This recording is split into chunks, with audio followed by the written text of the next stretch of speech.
नगर परिषद आणि नगरपंचायत निवडणुकीच्या प्रचाराची मुदत वाढवली। राज्य निवडणूक आयोगाने वाढवली मुदत। 2 डिसेंबरला होणाऱ्या मतदानासाठी 1 डिसेंबरच्या रात्री 10 वाजेपर्यंत उमेदवारांना प्रचार करता येणार। पुण्याच्या फुरसुंगी उरुळी देवाची नगर परिषद निवडणुकीच्या प्रचार सभेत रस्त्याच्या दुरवस्थेवरून अजित पवारांचा संताप। दुरवस्था पाहून माझी मलाच लाज वाटायला लागली म्हणत पवारांकडून संताप व्यक्त।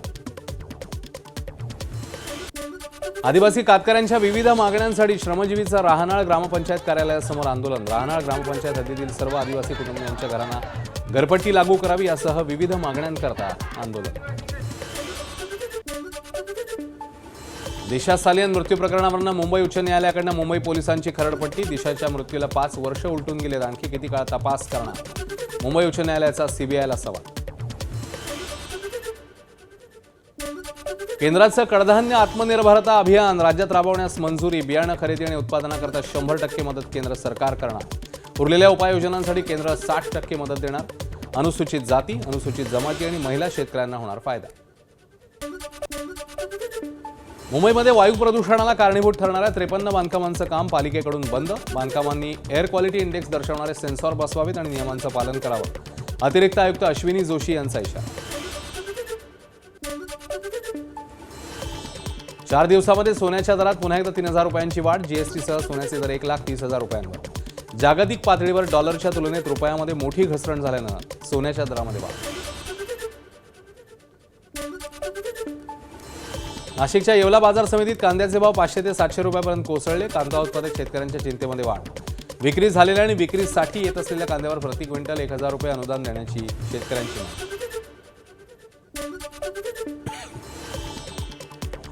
नाशिकच्या येवल्यात मका खरेदी केंद्रावरील पोर्टल बंद। शेतकऱ्यांना मारावे लागतात हेलपाटे। तातडीने पोर्टल सुरू करत मका नोंदणीसाठी मुदतवाढ देण्यात यावी, शेतकऱ्यांची मागणी।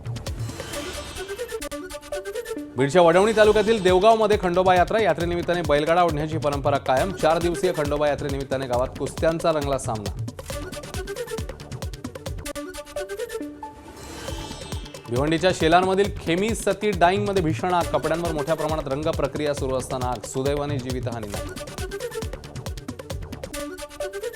नांदेडमध्ये शुक्रवार बाजार रस्त्यावर भरवणाऱ्यांवर महापालिकेचे निर्बंध। भाजीपाला विक्रेते आक्रमक। पोलीस आणि भाजीपाला विक्रेत्यांमध्ये शाब्दिक चकमक।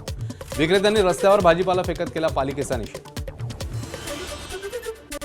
मुंबईच्या वर्सोवा बीच परिसरात फिरायला आलेल्या महिलेला धमकी। रवी गायकवाड याला वर्सोवा पोलिसांकडून अटक। आरोपीकडून पिस्तूल, काडतुसांसह घातक शस्त्रसाठा जप्त।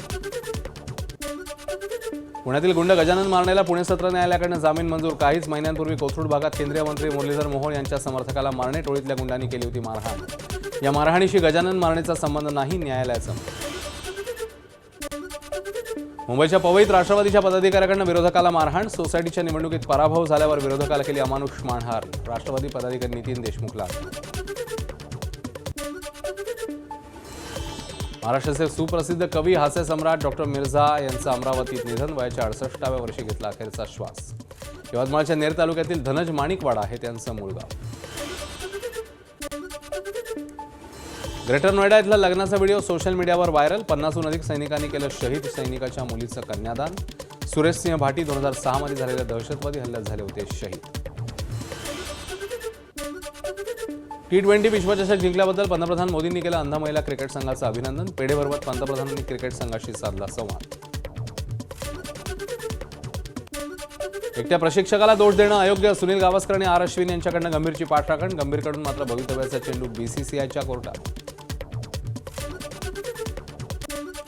रशियाचे राष्ट्राध्यक्ष व्लादिमीर पुतीन 4 आणि 5 डिसेंबरला भारत दौऱ्यावर। 23व्या भारत रशिया वार्षिक शिखर परिषदेसाठी पुतीन भारत दौऱ्यावर येणार। यावेळी पंतप्रधान मोदी आणि पुतीन यांच्यामध्ये द्विपक्षीय चर्चा होणार।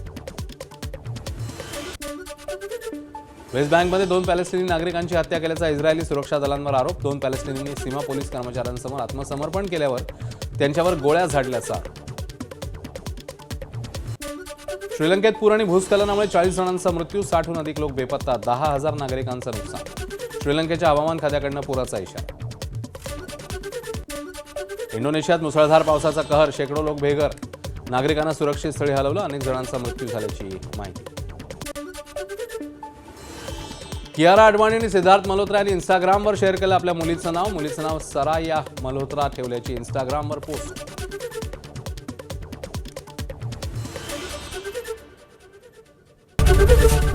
एबीपी माझा, उघडा डोळे बघा नीट.